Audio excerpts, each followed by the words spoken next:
Hello and welcome to the Tech Pixies Sparkle and Thrive podcast. This is your host, Joy Foster, and I'm delighted today to be joined by Philippa Iles, one of my favorite people in the world, but she also happens to be our CMO at Tech Pixies.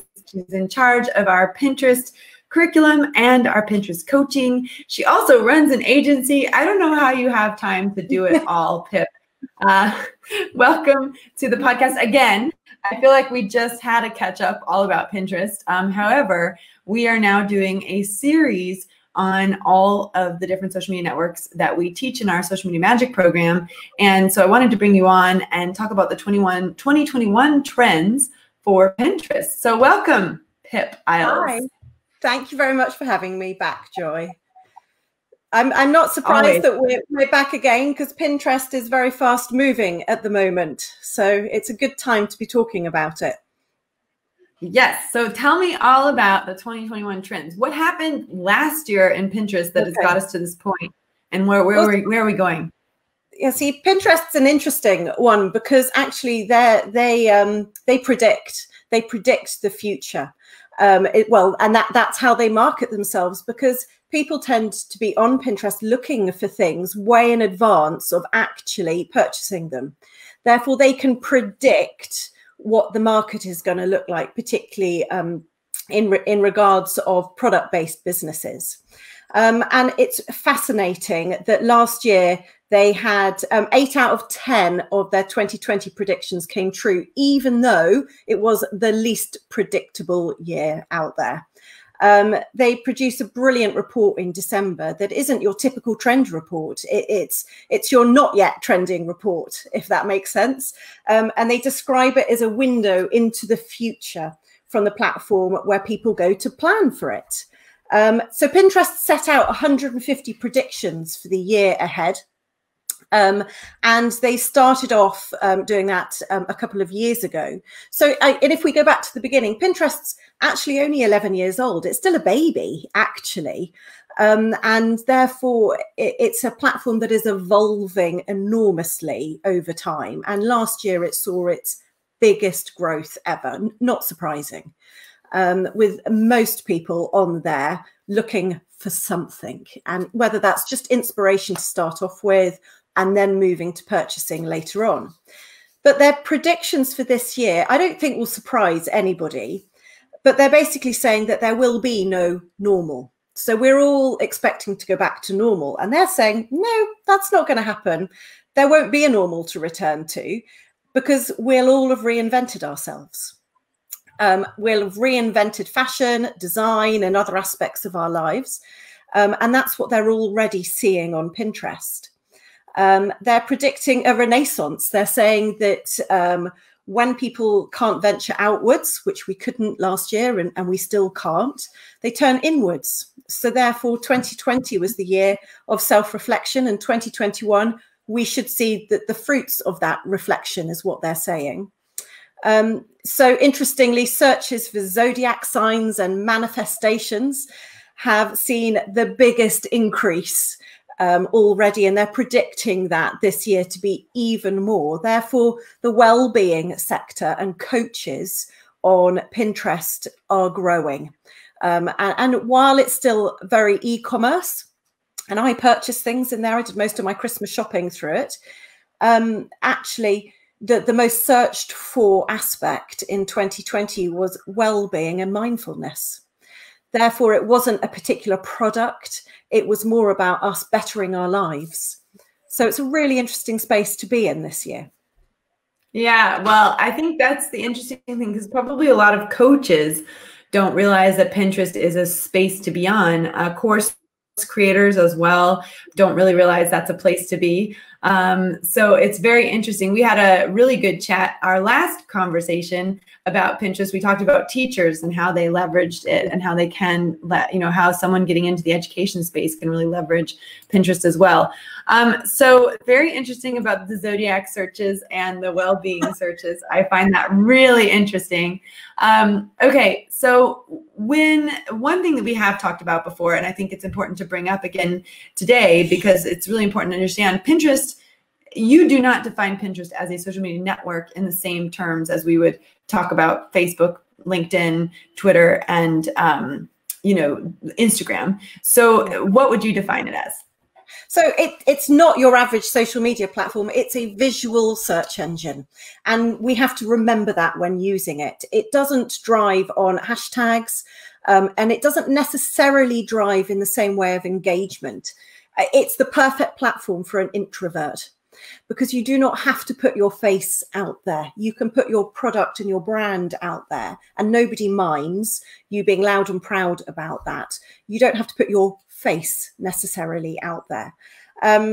It has 416 million monthly active users, and that shot up during 2020. But what's really important about Pinterest is 97% of the searches on it are unbranded. Therefore, as a platform, the smaller niche businesses can really thrive on there. And that's really important for particularly us in the Tech Pixies world, when often we're starting out and we're building our own businesses. And actually, it's not, I think we're going to see it even more this year, that Pinterest have tagged the saying about within finances, that CEO is the new DIY. In other words, people are going to be wanting to run their own businesses and wanting to bolster their finances, because actually careers and jobs are not as secure as they used to be. And Pinterest has an enormous aspect of being able to support that, because it's where people go to solve problems. Therefore, popular searches are at the end of the tax year. How do you file a tax return? As equally looking for Christmas gifts and Valentine's gifts already. And it's all about your future planning on there. So it's a great space to be for that. Yeah, well, I think one of the most impressive features of Pinterest, which is why in many ways I think it trumps Instagram when talking about driving traffic to a website, particularly if you're not yet in a place where you have something to sell, but you do have, I'm thinking of an interior designer who's got a blog post who then pins, she does a blog post about, a certain color of cushion. Then she does, she pins that image and links it back to that blog post. And even if she doesn't yet have something to sell, ideally she wants to sell the cushion, but let's say she doesn't sell the cushion yet, she's driving traffic back to her website. And then let's say that same interior designer has a way of capturing email addresses on her blog so that people can then subscribe to her blog and get all the latest updates. Well, she's driven traffic from Pinterest to her blog. People like what's on the blog, they subscribe to her blog, and she starts to build up her email following. And that's something that we talk about a lot at Tech Pixies, that it's important to not only build up your social media following, but convert that social media following into an email following, and then email your list every single week. So the other alternative to that is the person who's actually got a product and they're ready to sell it, and they pin the picture, they link it back to that product so someone can click on the picture and then buy the product. I think the worst experience that I ever have with Pinterest is seeing something that I like, clicking on it, and then not getting to actually buy the thing that is being advertised in the pin. And that really drives me nuts. How do people check that their pins are working and keep that clean and up to date? That is so important, which is why the management of your Pinterest account and how strategic you are with that is key to its success. It isn't a matter of pinning 50 times a day. And I think there's lots of misconceptions about Pinterest, that it's hugely time consuming and you have to pin. Actually, that's not the case. What you want to be doing is sharing really high quality content, whether that is driving traffic towards a blog, which then encourages somebody to enter into your mailing list, or is looking for a particular product, and again, signing up to your mailing list to get 10% off or an offer. And what you want to do is make sure that every single destination link works. It is absolutely key. And if you aren't using that link anymore, you need to archive the pin so that nobody stumbles across it. Otherwise, exactly as you have said, you have a bad customer journey and they're not going to come back to you again. Well, we have someone watching live right now, and of course you might be listening to this on replay on the podcast, but Rosalind says, not being able to buy what you see happens to me all the time. So tell me about this. Do you have to archive it, or can you just edit it and change the link? Is that possible? You can, depending on which pins that you have. You can edit the links, but most people tend to archive them and repin, because what you want to have is fresh content, and Pinterest is going to always prioritize fresh new pins, not your old ones necessarily. I was just gonna say, tell me about the life of a pin. Like how long can it last? So a pin can last for months, for years, indefinitely.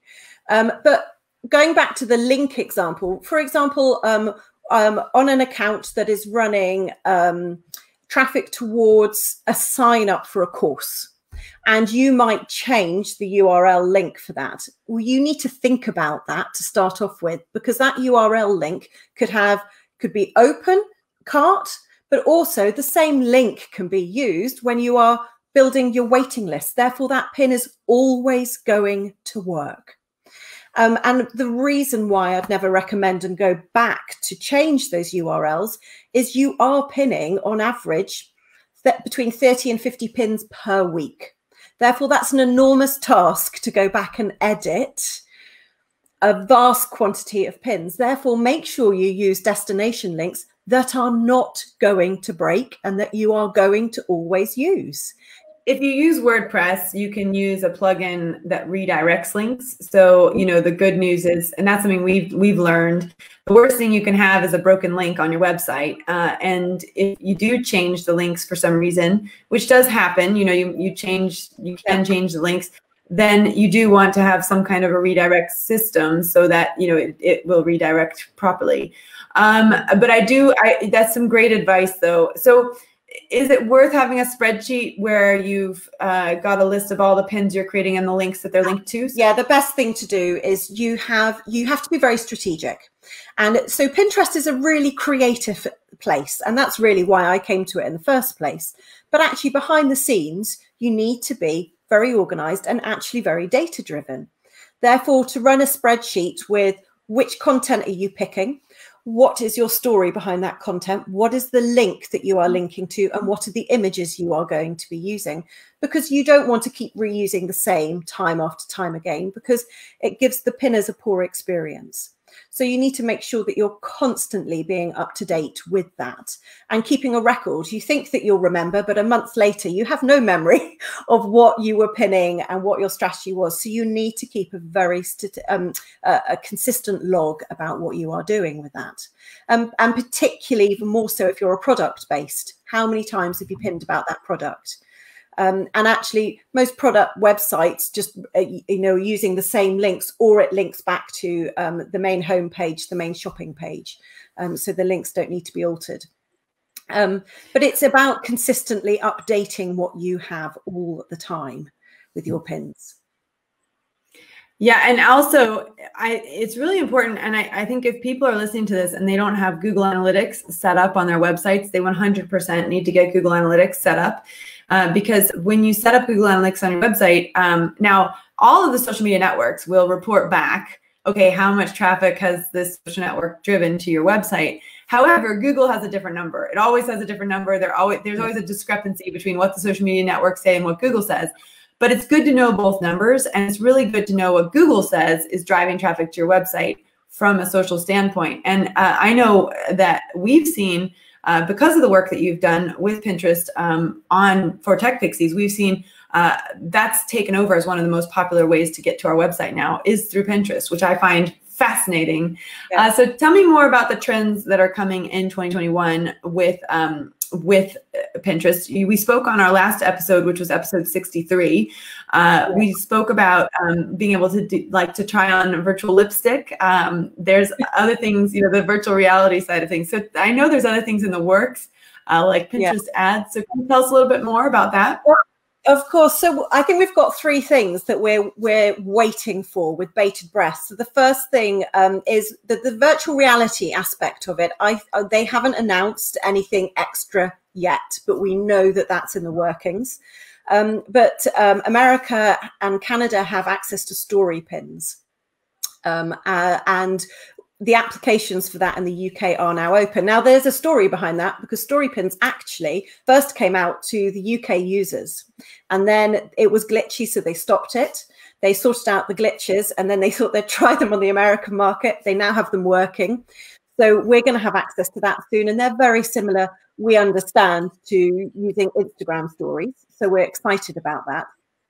But also the thing that we're really waiting for, particularly with the clients that I'm working with, is being able to be a verified merchant.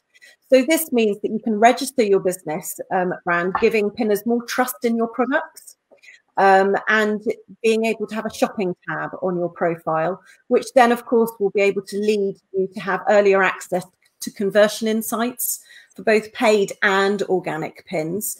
And hoping that the uploading of catalogs, product catalogs, will be an easier, smoother process. It's a bit clunky at the moment, and we rely upon some awesome web developers that we work with who just are whizzes, and they go through the process on behalf of our clients.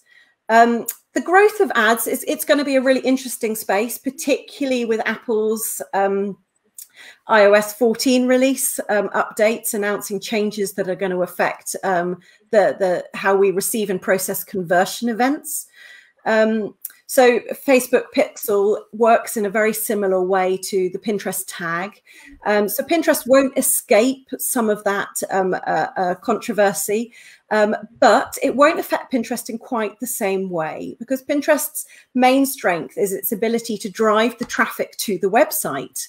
Therefore, if the website is configured properly, it will be able to capture email addresses. So therefore, the ads world of Pinterest is growing at a pace. And if we have any Americans listening to us, they'd all be saying, well, we've been on it for years. We don't understand why you haven't been using it.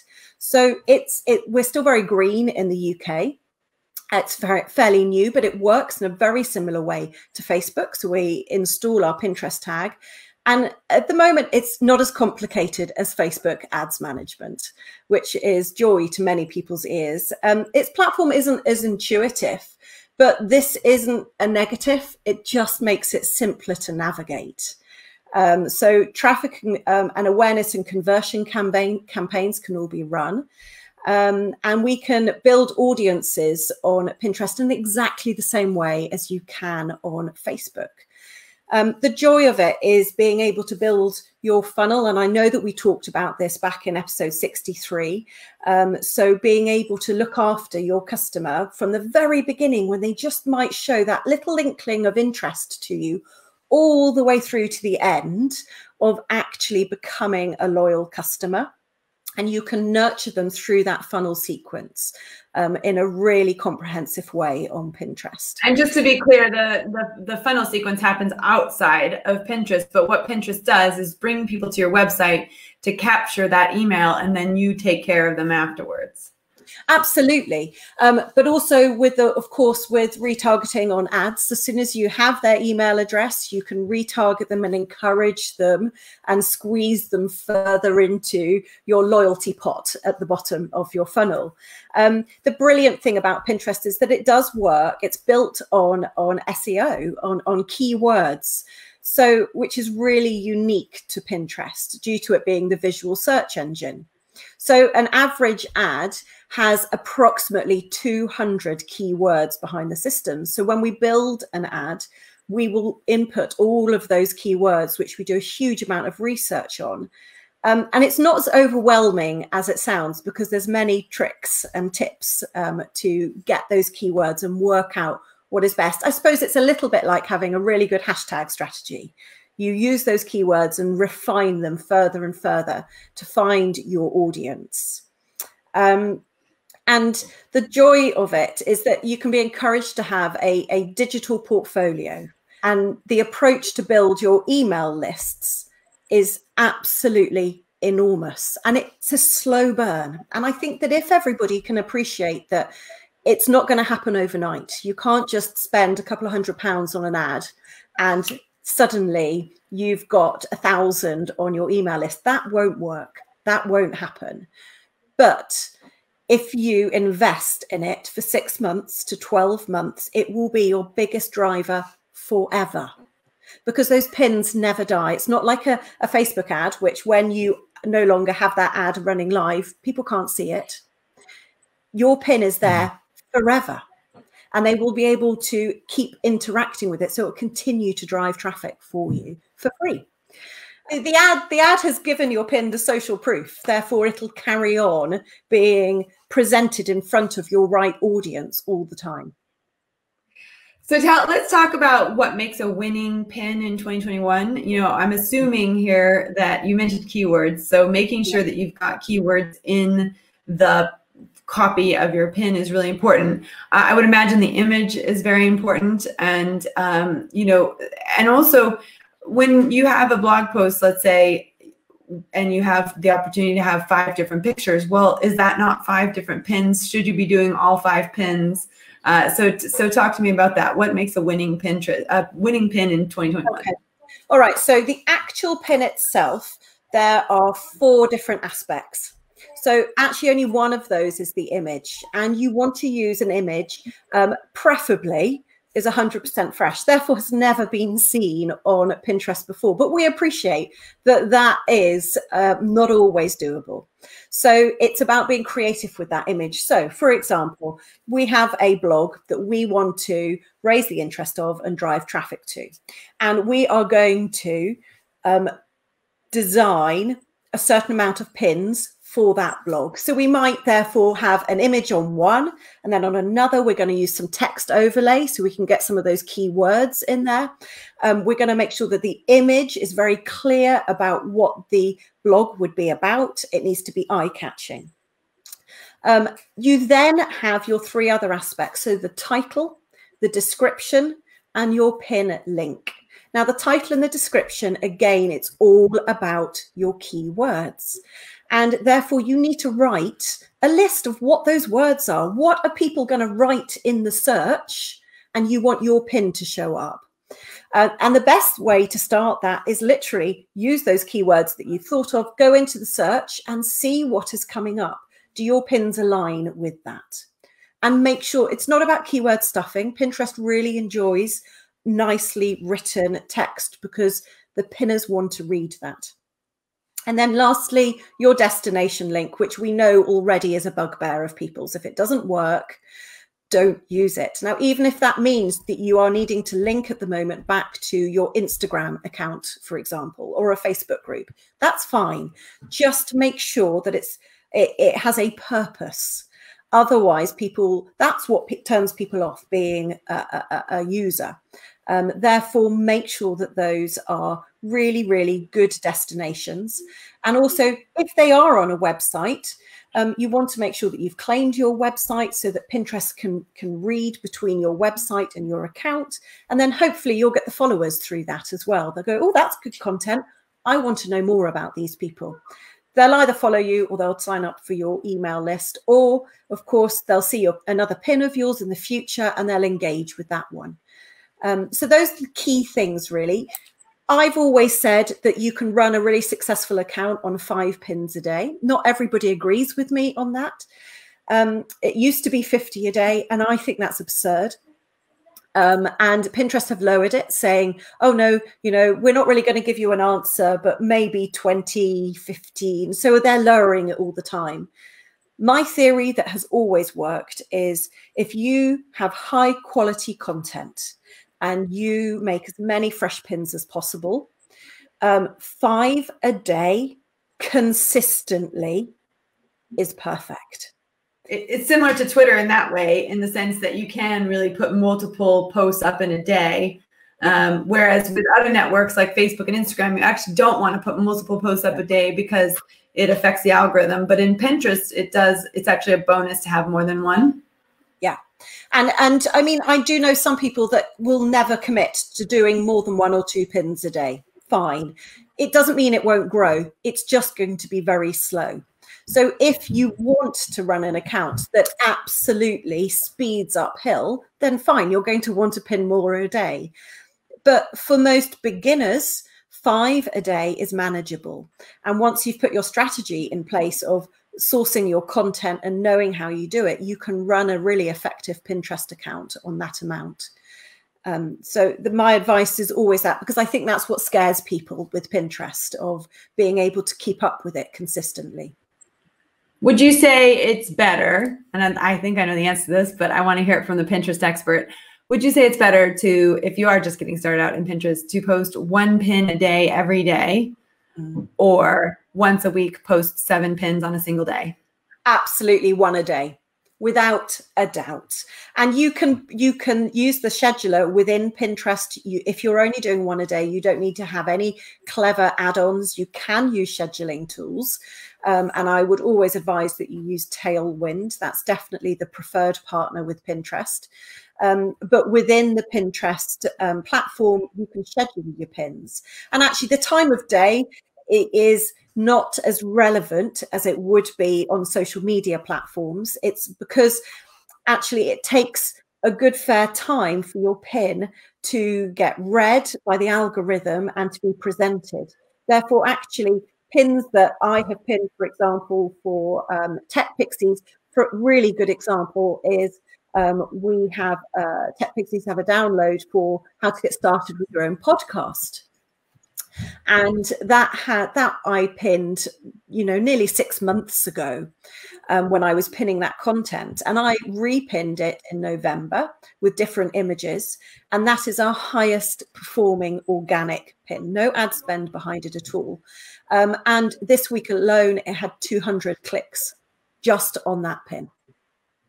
Wow. So that just goes to show the trends of what people are looking for. And if we circle back to what kind of things are we looking for on Pinterest for this year as pinners, the entrepreneurial bolstering is going to be key. People are wanting to find other outlets of finances. Therefore, setting up and running your own podcast, we all know that that's a really good way of getting your business and your brand out there and meeting interesting people.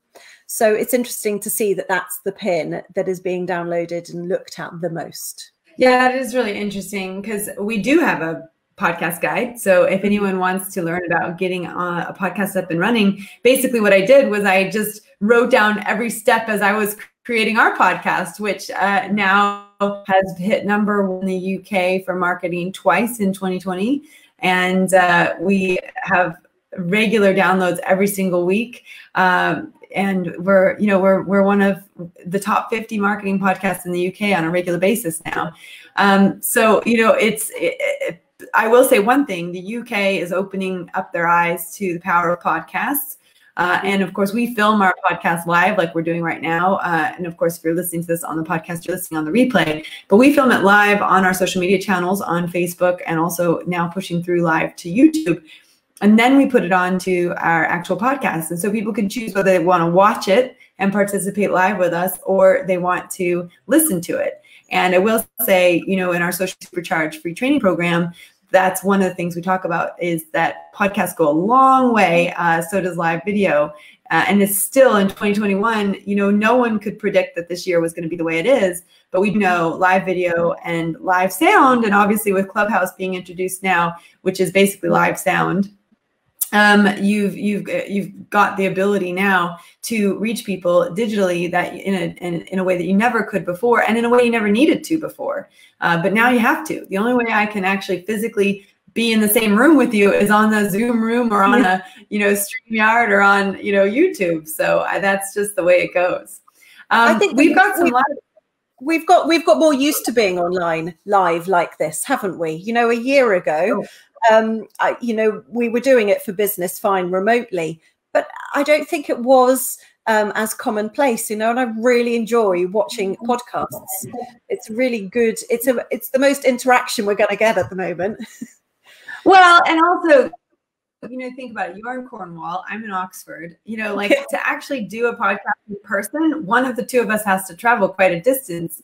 And, we can't obviously do it right now, but even in real life, if you travel to me or I travel to you just to do this half-hour piece in person, that's an 8-hour round trip. So it's one of those things where actually the ability to use technology and to get on with things, even despite what's going on, actually creates some efficiencies that maybe we wouldn't have experienced otherwise.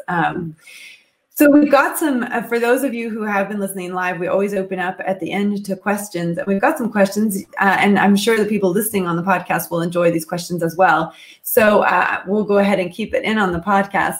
But one of the first questions that came in is from Catherine Lindsay. She says, did Pinterest change the layout of boards on a business account last year? So now on a business account I run, you can just see all the pins, or does it just need reorganizing? Do you know how to answer that question? Yeah, they did. At the end of the summer, they, like all of these platforms, you wake up one morning and everything's shifted on one account and another account still looks the same. They did change the layout of the boards. What you have now on your boards, and I'll give you the exact wording, they have created and saved. So created pins are all of your pins that you have created and scheduled. And then the saved, you have an all pins section where every single pin that you've ever pinned is in there. And then you should be able to see the front of all of your boards and the pins within them. So you shouldn't need to reorganize it. You should just remember that there are two buttons now, created and saved. And I'm so used to it, I can't remember what the old ones were. But yes, it has changed, I'm afraid. Okay, super. And then another question that's come in is, does Hootsuite work well for Pinterest? I'm afraid I don't know the answer to that question. You'll have to try it. I have tried some other platforms with scheduling to Pinterest. And I will be honest that they have not worked as well. I am a big fan of Tailwind. And for the reason for that is it allows you to interval pin. So when you get more experienced with Pinterest, if you're not a beginner, you will know that you can. So for example, say I pin fresh content, new content today, I might ask Tailwind to repin that, but to a different board in a month or 6 months time. So I start to build more and more pins over time going onto my boards because I want to put it back out there again. So you might want to check if Hootsuite does that. Otherwise, have a go is my best answer. Okay, let's talk to Elaine. So Elaine's just joined us. She said, is a pin a share? I'm not quite sure what she means by that. So a pin is the actual image, okay? So the rectangular image, that is called a pin. And when you pin something of your own content, that's the first time it's ever been seen. Somebody can repin that. And when they repin that, they are going to pin it to one of their own boards, which means that they are saving it to come back to later. So that's called a repin. So I hope that that explains your question. So a pin should be the first pin ever. Then your repin is when somebody else sees it, likes it, and repins it to one of their boards, which then in turn gets shared again. Okay. Yeah, and just to be clear, what we're talking about, and again, you're the Pinterest expert, not me, but what you're doing is you're uploading a photo, and then you're linking, you're putting in a title and a description, and then you're linking photo to your website. So that's how you create a pin. And then and then you create a board and it goes on to that board. And then when people want to save your pin, that's what they're doing. They're collecting different pins from different people onto their own boards. When my kids were little, I used to do like crafting boards and I would, anytime I did crafts with my kids, I would go look for them. Or when I was doing birthday parties, I would go and find all the cakes and I would say, okay, guys, here's all the Mickey Mouse cakes. Which one do you want? And then I would try very hard to make the Mickey Mouse cake that they wanted. So the sharing, it's not like Facebook where you can like share to your audience, or it's not like Twitter where you can retweet to your audience. It's not like Instagram where you can share it to your stories. And it's not like LinkedIn where you can share it to your feed. But what you're doing is when you put a pin out, people who are searching for that thing can then add it to their boards. Is that correct? Absolutely, that's correct. And the other way that your content can be shared is, say you have a website with a blog and you've installed the Pin It application on it. Say I come across your website and I am reading your blog and I want to save that blog. I can pin it to one of my Pinterest boards. So therefore your content's being pinned by somebody else. But you have no control over that. But all publicity is good publicity. So you want to encourage that if you have a website. Okay, but that's a great point, Pip, because if other people are pinning your content, right, it's really your job to make sure that your links don't break. Because that could be why a lot of the Pinterest links don't end up breaking, is because people are pinning stuff that's there that they don't own, and then you can't claim it. And then if you change something, yeah. So making sure you've got really good redirects when you change your website is very important. Definitely. Okay, let's look at some other questions that have come in. I love this live interactive audience today. There's some great questions. Jamie says, I'm really interested in driving traffic back to Facebook and Instagram. Are there guidelines for doing this, or is it pretty straightforward for a social media novice? I'm really curious what you think about this, because I wouldn't necessarily use Pinterest to drive people to Facebook and Instagram. What do you think? And I think that there are two sides to this. I'm very much a fan of, look, nothing ventured, nothing gained. Have a go. Some people are saying, no, you shouldn't do that. But there is no reason why you shouldn't do that. It's usually a very different audience. And if you are wanting to build up your presence on one of those platforms and it drives traffic and you've got good content there, why not? In fact, a really good example at the weekend, it's lockdown number 3. So we've decided to paint. Of course, you decide to paint your house. And I could not decide on the color. So I was on Pinterest typing the Dulux color in. And most of the pins that it came up with took me back to Instagram and to interior designers' accounts. And actually, then it was really useful. And one of the interior designer accounts I now follow, I am using the blue that they showed in the image, and I could get the exact code from their Instagram post. So I am a case and example that it worked. Yeah, it's a really good way. If you don't have a website, I do not believe that you shouldn't be using Pinterest effectively. If it drives traffic to a website, why won't it drive it somewhere else? It's a really good driver for YouTube. So I think that you should have a go. I really do. Hey, Jamie, look at you, rock star, asking good questions.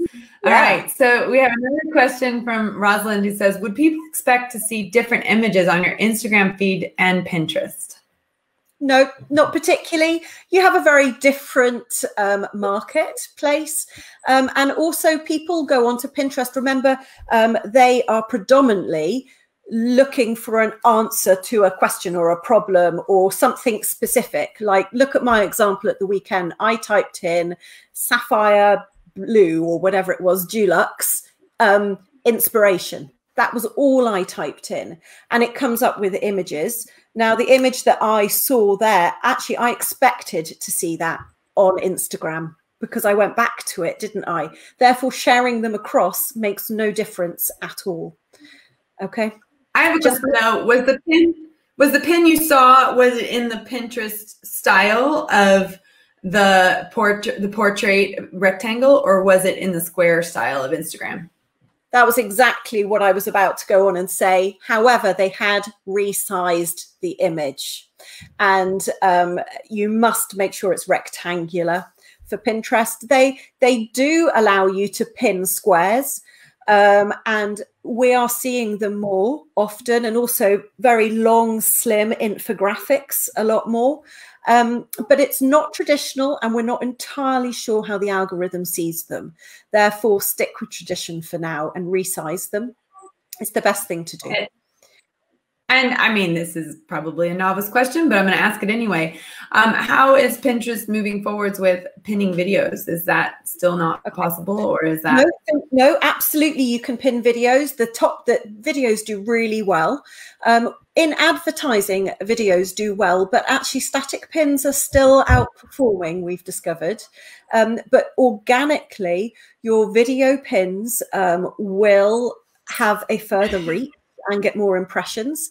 And the top tips with that, again, you want to make sure that they're vertical and to overlay with text. They need to be understood without any volume on.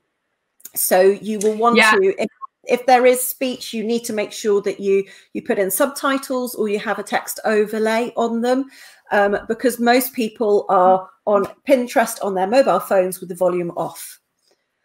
I'm only asking because Rosalind's an opera singer. So if she's going to do her opera singing on Pinterest, I was curious. Okay, Louise Bailey has a question. She says, I've heard pinners are planners. Now, I know Louise, she's one of our very first students in the program from way back when, 5 years ago, and she's just started creating her own patterns and has created note cards and things like that, which are very cool. So she's probably thinking about this. But she's saying, how far in advance should you post for special dates? For example, Christmas. Okay, really good question. You are absolutely right, Louise, that pinners are planners. And actually, we don't tend to purchase on our first look. And you want your pins to build traction. Therefore, 45 days is optimum. However, 90 days needs to be your planning. Therefore, you need to be thinking about Christmas by the end of the summer and working out what your content is. Do you have it already? Do you have the destination links there, etc.? So if you can be, you need to be planning all of that content 6 months in advance, to then have the content ready 3 months in advance, to then be building your pins, to then push the content out. And really, you will want your Christmas content out by the beginning of November. Therefore, you're really pinning it mid-September, which seems very early. And I was building Christmas pins in a heat wave this year. So I do know what that's like. But you need to think in advance. Therefore, Valentine's Day pins were already being pinned back in the beginning of December, when all of our Christmas pins were already out there. Advertising's a little bit different. Of course, advertising is live at that time, but you can use one of your existing pins to use within your campaign. So I might have pinned something in September, a Christmas pin, and then use that pin because it's been doing well. So it's got good equivalent of social proof. Therefore, I'm going to use that pin as part of my campaign as my campaign goes live in November, which is when most people are online doing their Christmas shopping. That was a super question. And Louise is very, very organized, so she'll benefit from that. Okay, so Tracy says, hi, newbie here. So just to clarify, you don't actually own your pin page, but you just put your content out there. Is that right? No, you do have your own pin page. You have your own account. So when you open up your Pinterest account, that is your account where you pin your content to that anybody can see. You can have private content on there. But in a nutshell, you do own your page, but anybody can reshare your content, repin your content, which is what you want them to do ultimately. So yes, you do own your Pinterest page, your account. Okay. And then she follows up with, you would have a blog page that you direct people back to with your pins. Yes, yeah, absolutely. It could be a blog page, it could be a podcast, it could be your YouTube channel, but basically you want your pins to go somewhere. And really, Pinterest is really unusual in the fact that at the moment, they don't want to keep pinners on Pinterest. They're happy for them to find what they want, and then you take them off somewhere, wherever your business is. So interesting. Yeah, because the other networks don't want you to leave. Like Facebook wants you to stay on Facebook, and Instagram wants you to stay on Instagram. They don't want, Twitter wants you to stay on Twitter. That's why they've introduced all the native video, because they don't want you leaving to go to YouTube. That was literally one of the first moves that Facebook made, because they didn't want everyone posting their YouTube videos and leaving Facebook to go to YouTube, because obviously YouTube is owned by Google. So they really didn't want to drive traffic to their competitor. So I find that really interesting. So with Pinterest, it is definitely all about getting people to discover what they want. They make Pinterest their search hub. And so they're coming back to Pinterest because they know Pinterest is going to give them good searchable things to go click on or to go find. Yeah, and it's a bit like, it's the equivalent of a Google search, but with pictures. So, you know, they don't mind you then leaving to go to somebody else's site. It's unusual. I don't know how long it's going to last, but we'll enjoy it while it does. Let's enjoy it while it does. Yeah, exactly. Yeah. So Andrew says, this is really interesting. Pinterest was always beyond me. It's certainly becoming clear. And I will say, you know, Pip, you have a complete talent to really break down what could be a very overwhelming, complicated topic and really make it useful for our students. And that's why they all love you. You're our highest rated social media coach. And I think one of the reasons, you know, we do a survey at the end and we ask people, you know, at the end of each of our coaching sessions. And, you know, I think part of the reason people love the way that you teach is because you really break things down. Now, to be fair, you've been a teacher for quite a few decades and you've got some major experience in really being able to convey what you need to convey to your students. But I have to say, it's one of the things I love about you and one of the reasons that I'm so thrilled that you're our Pinterest coach. And, you know, for those of you watching, I want Pip to tell you her story herself. It's in episode 63, so we won't go deep into it. But one of the things that you need to know is that Pip always used Pinterest, but never knew how to leverage Pinterest. And she did the Tech Pixies course. And at the time she did the Tech Pixies course, we didn't teach Pinterest.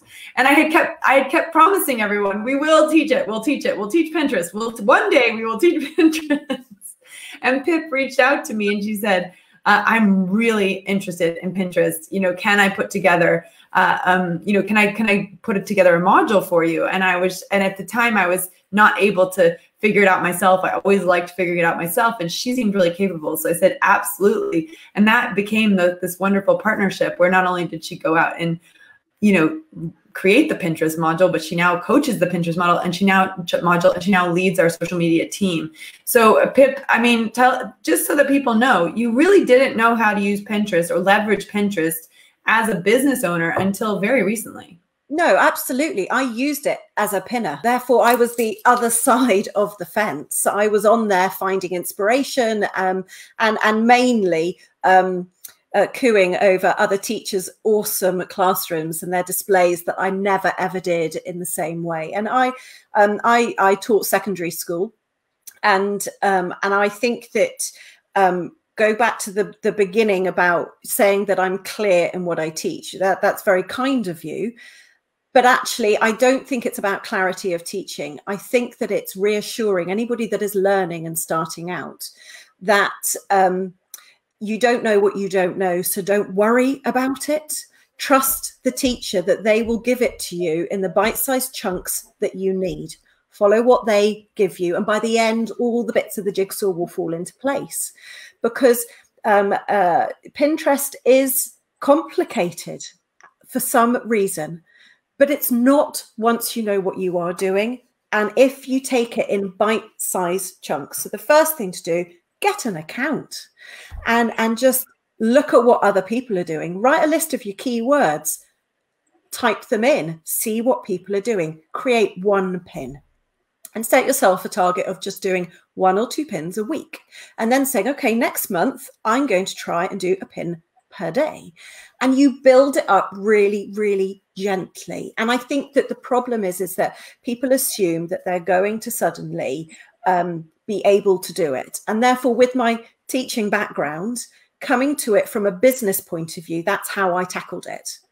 And I needed something to get my teeth into. And I knew that I loved being on there because I'm an extrovert, if you see what I mean. I come across as being very confident, but actually it takes an awful lot of effort.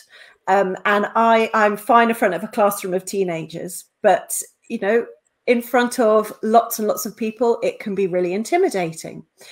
Therefore, I enjoyed Pinterest because I could kind of hide behind it. And I could be anybody. And I'm just looking at beautiful images, putting nice copy together and pinning it. It's wonderful.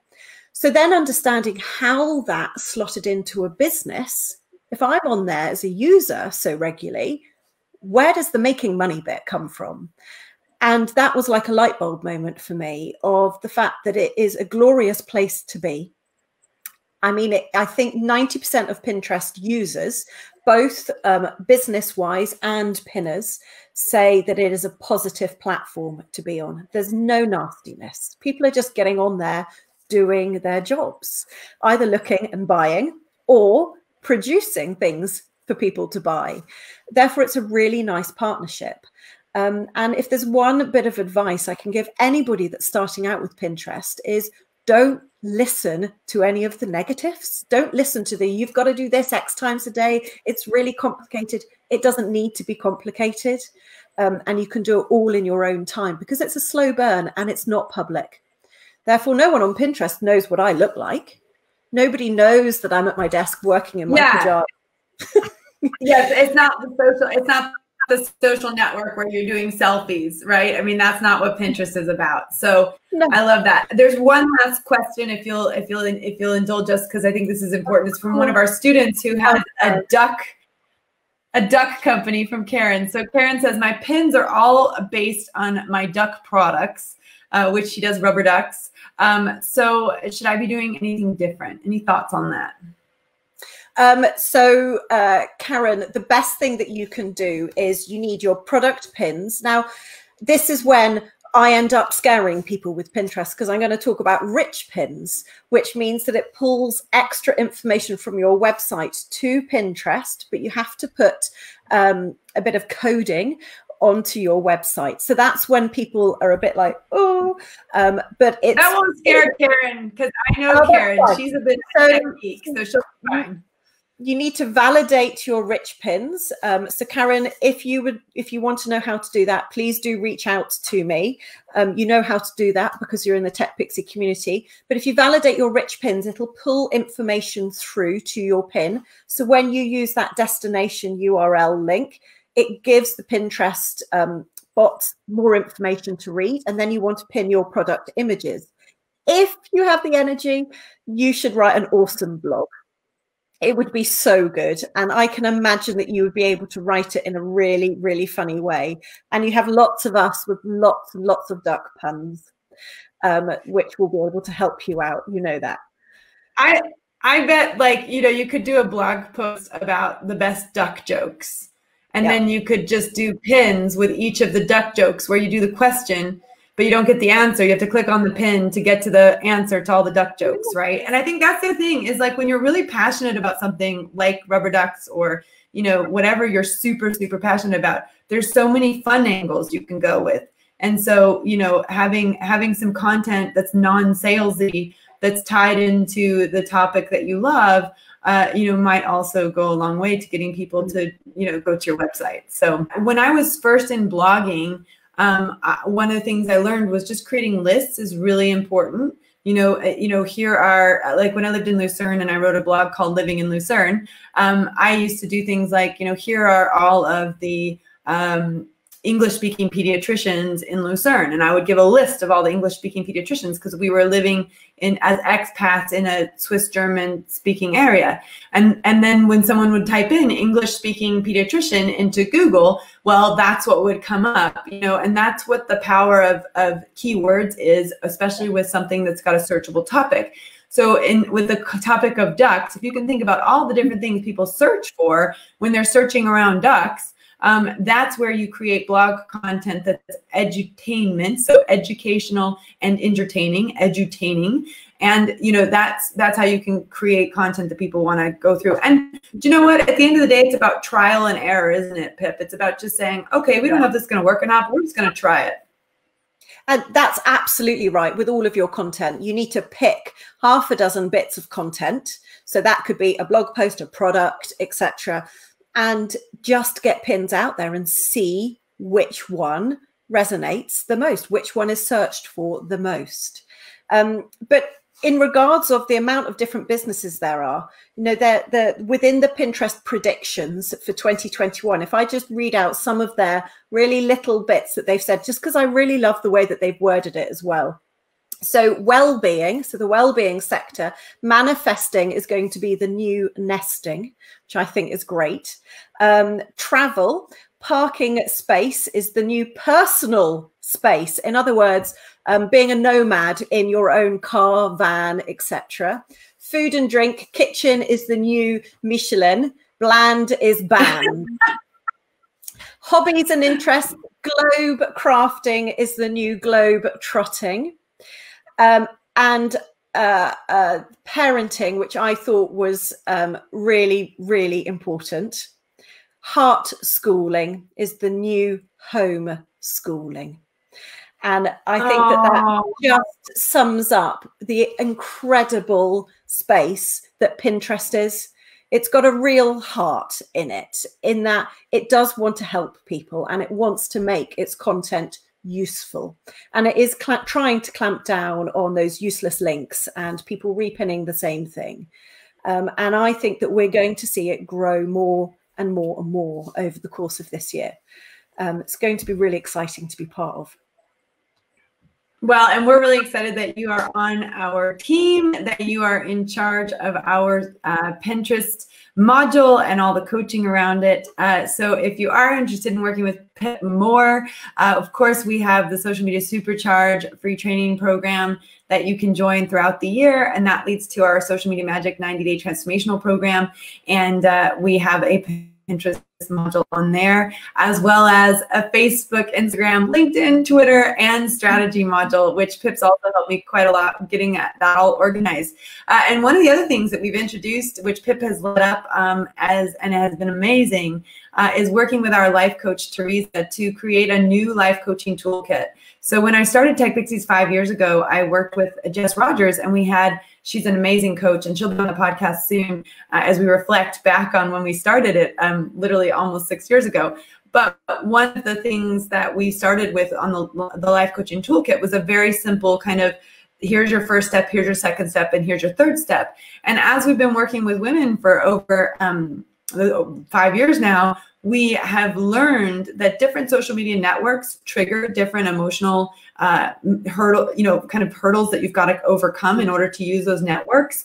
And so we've come up with 12 different topics. We've paired them with the networks. And I don't know, Pip, do you remember what the two that we've paired with Pinterest are off the top of your head? I think it's values is one of them, which is really good because of you being able to present yourself as you are on there.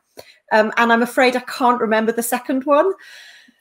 That's all right. Don't worry. We've also got for LinkedIn, we talk about imposter syndrome. For Instagram, we talk about perfectionism. Facebook, we talk about overwhelm. So, we've really tied in different topics to those things. And so Pip's helped me really take that to the next level. And we've created this amazing life coaching toolkit that breaks down 12 different things that women have to overcome. Rejection, a cognitive bias, all these things. So really excited to be rolling that out, and really want to thank you for your work on that, because you and Teresa have done a tremendous amount of work on that. Of course, Colby in the background, who's our video editor and updates all of the modules for us. He's been a total superstar there, working with you guys as well.